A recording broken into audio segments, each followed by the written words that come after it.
Hello, I'm Kamilah Cummings, and thank you for attending my presentation. The evolution will be colorized, facing race in the music of Prince. So let's jump right into it. As his career progressed, Prince evolved in the thematic exploration of race in his music.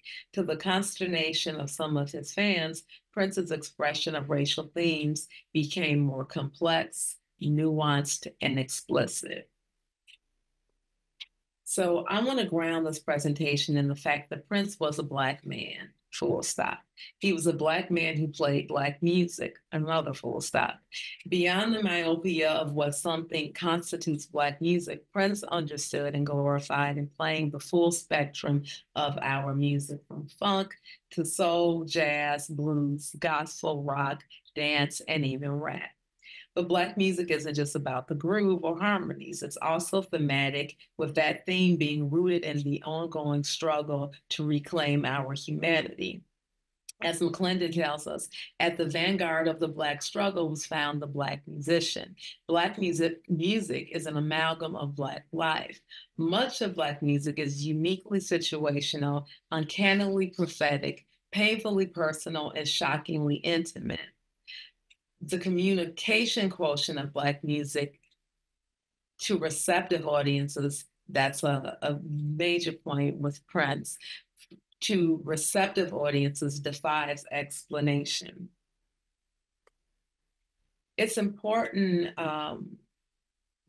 to receptive audiences. I really wanted to highlight that in Prince being a Black man playing Black music, because as Harold Pride once pointed out to me, for many white Prince fans, Prince is their only engagement with Black music. And so it's not readily apparent the way in which he engages with the Black experience and certain Black cultural signifiers. And so this added to their shock and horror when he increasingly integrated his exploration of race and his racial ideologies and his experiences, quite frankly, as a Black man in America into his music. So that's why I wanted to point that out.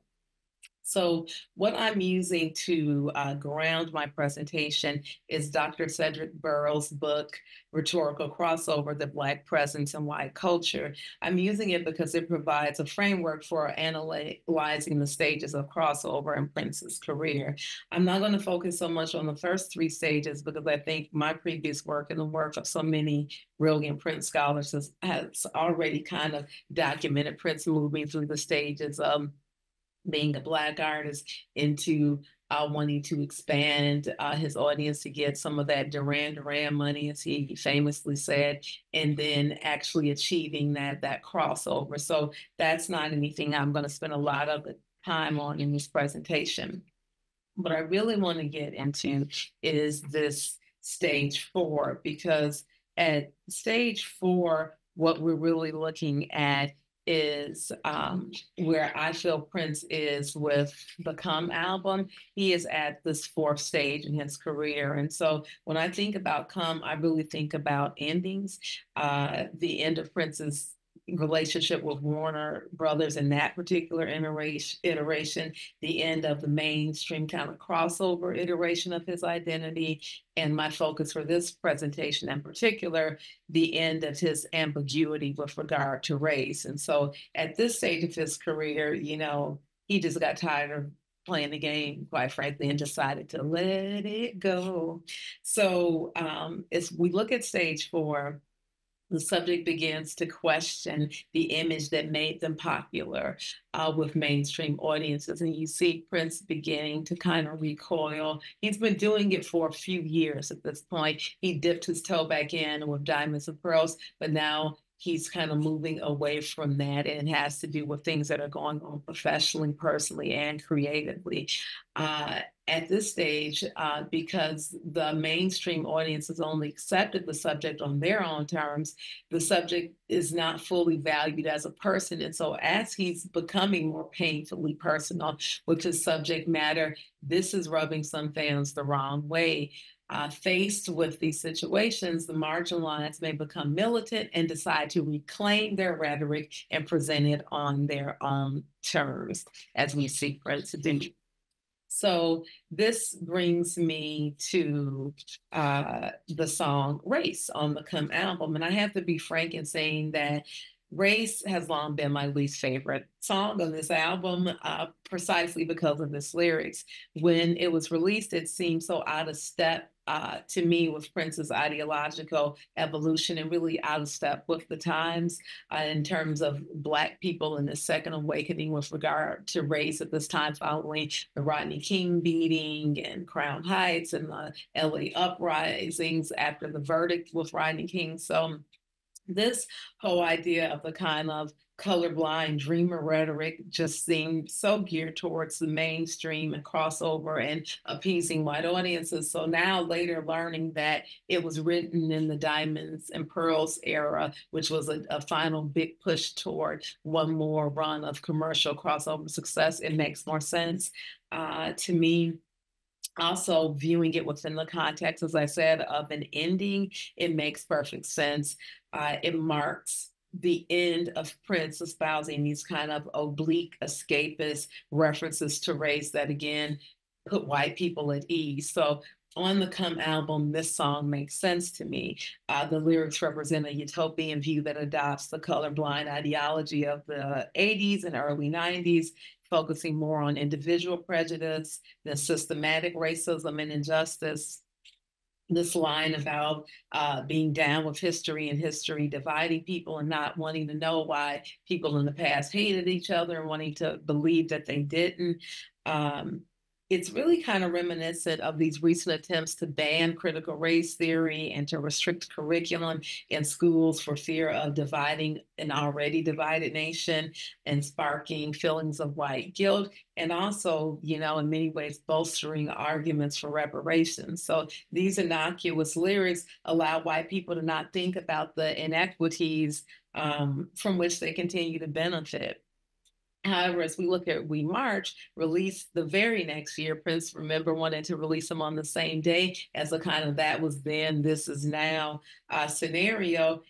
When we look at We March, these lyrics are not really diametrically opposed to race in the desire to see a world where race does not matter. However, where it differs most strikingly is that it acknowledges that to arrive at this fantastical space, we must address the history that informs the present so that we can actively obliterate persistent inequities. So We March moves the needle from colorblind theory to critical race theory, and it challenges white listeners to be actively anti-racist and to dismantle systems of oppression to bring about the true racial justice and equity that are required to realize this, you know, colorblind utopia. So this is the stance that Prince adopts for the remainder of his career. But what does that look like in white spaces? And so I grabbed some quotes from Prince.org, the, you know, preeminent Prince fan site, because I honestly view it as a white space and have for a long time. So these couple of quotes where one author says, I don't see how Prince went from having this attitude to complaining about Abraham Lincoln being a racist, or this other user who says in Race, he sings about us all being human and equal. He sings about there not even being race. He sings about not wanting to let history keep us apart. And We March, it's the direct opposite. As I just said, it's not actually, it's more us versus them and an ultimatum. And if things don't change, there will be consequences. That underlying message of a march is somewhat racist. It seems to promote violence instead of the tolerance that race promotes. So here we're seeing this typical defensive response from people who don't want to confront racism. It's now becomes the person who's pointing out racist is the actual racist in this, you know, nonsensical scenario.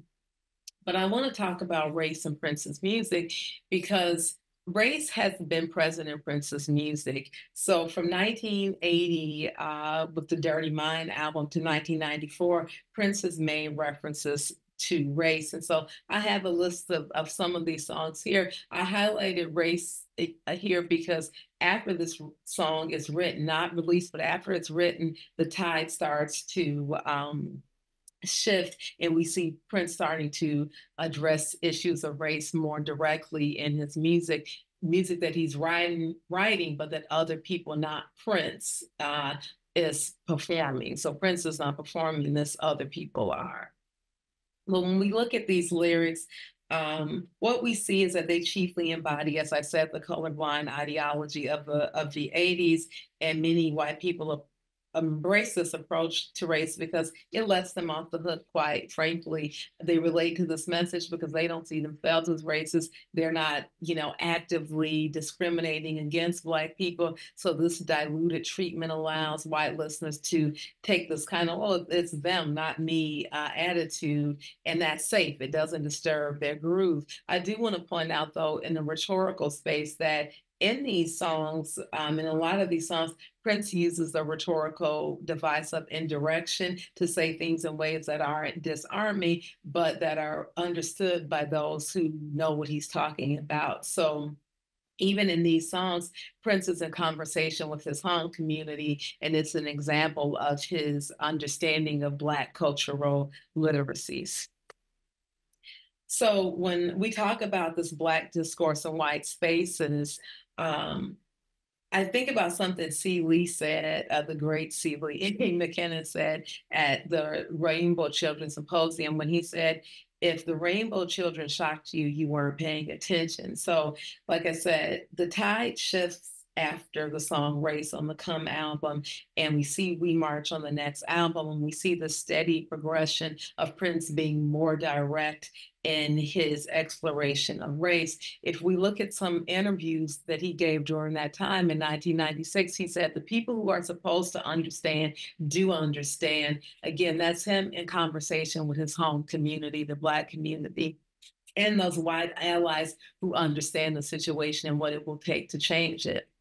He said in 97, you start to realize you're part of a bigger picture. He said, a few years ago in my life, I was at a point where I asked myself, who am I and what is my music for? And so as C. Lee pointed out in this great interview, check it out from last year, that Prince, this became a major issue for many Prince's of his white fans when he became increasingly more intent on discussing issues specific to the Black community and the struggle of Black liberation, for us to obtain our full citizenship in his music. Many of those fans, as he said, felt betrayed by him constantly addressing issues of race in his music. Well, when we look at these race records, this is just a list again of some of those songs, and what we see is that they do contain very direct statements and even indictments about race and racism. He's increasingly exploring themes of Black liberation, Afrofuturism, social justice, systemic racism, Black history, Black economic empowerment. This is all in his music. Even his return to the mainstream with musicology, where he gave away the album at the concerts and even performed the art of musicology, he performed Dear Mr. Man on that MTV concert. So this is Prince very much removed 20 years later from Purple Rain crossover Prince. So here we're looking at, again, him taking a much more direct approach to race in his music. What does the org have to say? So I just put a few of these quotes. I'll go through some of them quickly. There was a time when he didn't feel the need to justify his race. Since the 90s, he has at times tried to act like an N-word. I think he's running out of things to say, which is why he's, quote, found his color and now found religion. He's crap. Let's move on. Another ogre, I just feel he's kind of putting up a little wall. I miss the old days when there was no black or white with him. Another one, he definitely took up the charge of Black causes later on, but I always like to think of controversy, no color, just human folks doing what they want in Uptown. So these people want to just abort Prince's evolution.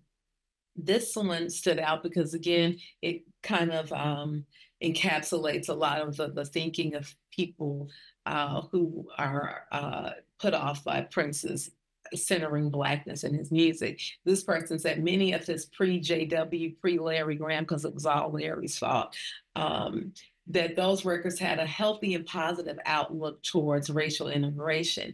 from the normal language of the 80s albums, we suddenly get tracks full of N-word and Check One, Two and Brothers. Now we're getting songs about Blackness all the time, songs about the injustice that has been done to Prince, to the Black people. Prince, you haven't technically picked cotton in anyone's fields, have you? You live a better, luxurious life than the vast majority of white citizens. These songs overstep the mark, valuing words over ideas and valuing the past over the present.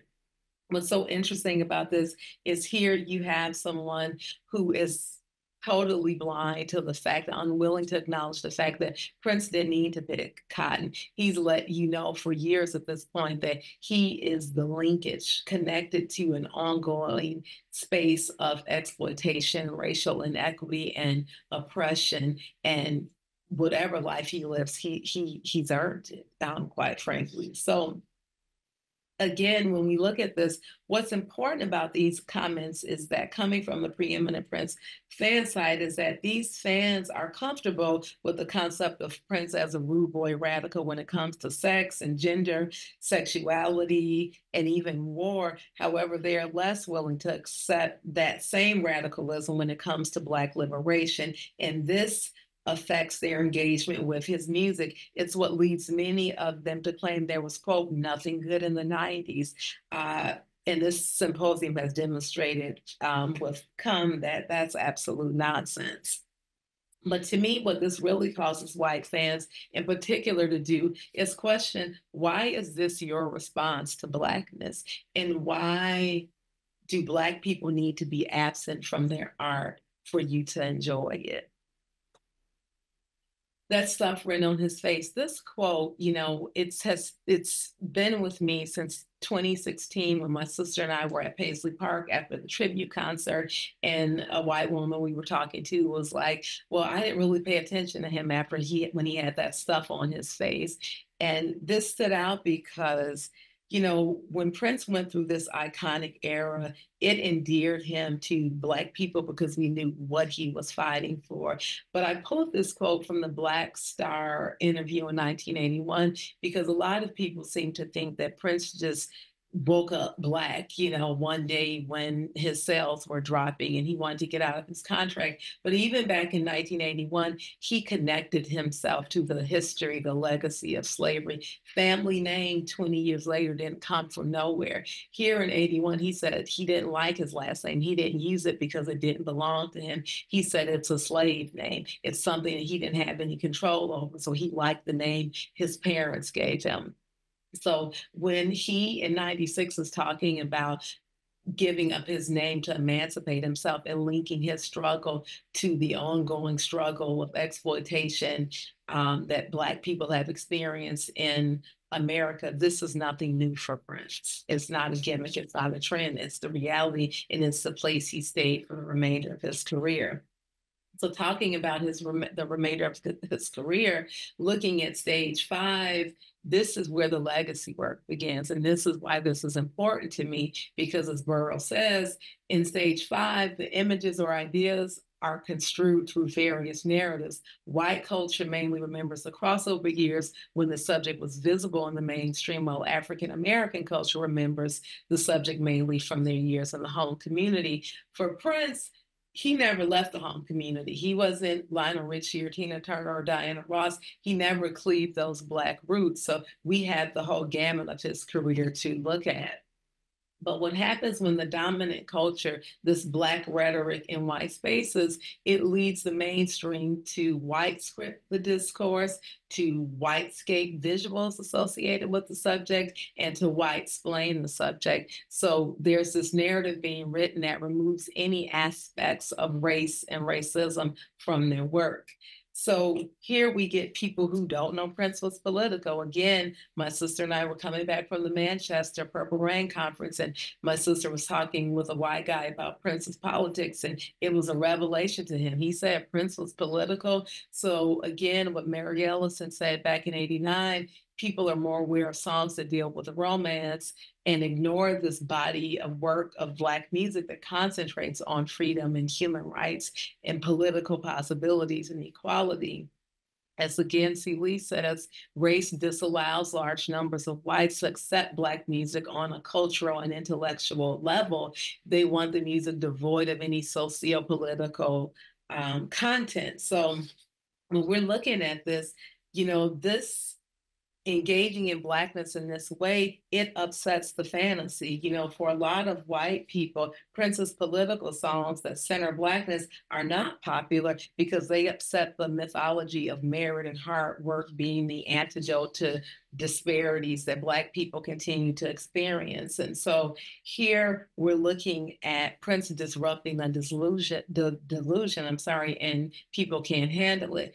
Not to Michael Jackson with the title here. And here we saw when Michael tried to jump sharp about race, he was castigated and retreated and, edited a song and apologized for it, but Prince remained steadfast. And so, as Burrows explains, on the surface, the Black rhetorical presence in the mainstream suggests that the mainstream is becoming more receptive to the marginalized groups. However, the mainstream and the marginalized group are never fully at ease with each other. The mainstream chooses not to fully recognize or learn the marginalized group's culture. The mainstream group discards any overt rhetoric suggesting racism and discrimination. This covert language reminds people that whiteness dominates the culture.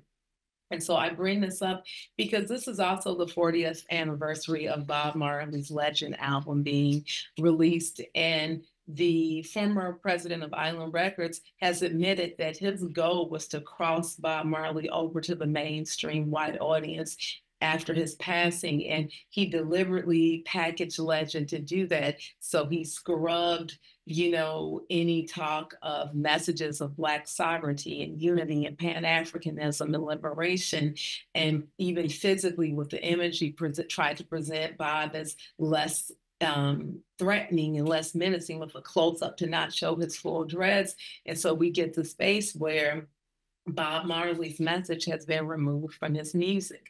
The same thing with Martin Luther King. I Have a Dream is his most iconic speech to the mainstream, but even King, in his own words, said that was a watershed moment that really has become a nightmare. He said in many points, the dream has become a nightmare, and some of that old optimism was a little superficial. And as we see in his later speeches and work that get less attention, he became more radical about Black liberation and Black empowerment, and it's been largely scrubbed from his legacy. So where do we come to this with Prince? This quote to me, I'm going to read, I'm sorry for going a little bit over, but the best work comes from the things that are most personal. Every album I make is a reflection of what's going on in my life at the time. It's a journey, and the music is the soundtrack to that journey. All my songs are like chapters in a book, and I don't mind at all if people read them. So I will end this to say, it's impossible to scratch the surface of Prince's legacy if you only focus on a handful of chapters. This was a man with a message, with a purpose, with a mission. He didn't stop writing music in 1986 or 1991. So to ignore or downplay the evolution of Prince's exploration of race in his music denies his humanity, his identity, his activism, as well as his intelligence and creativity. These are all the bedrock of his work, and it does an incredible disservice to his amazing body of work to truncate or castrate it based on personal sensitivities or solely economic pursuits. So we got to think about the fact that this isn't about us. This work that we're doing is about the Prince fans yet to be born, and they deserve to read all the chapters in his book. And I'll just end it by saying, let's stop whitewashing Black narratives. Thank you for attending my presentation.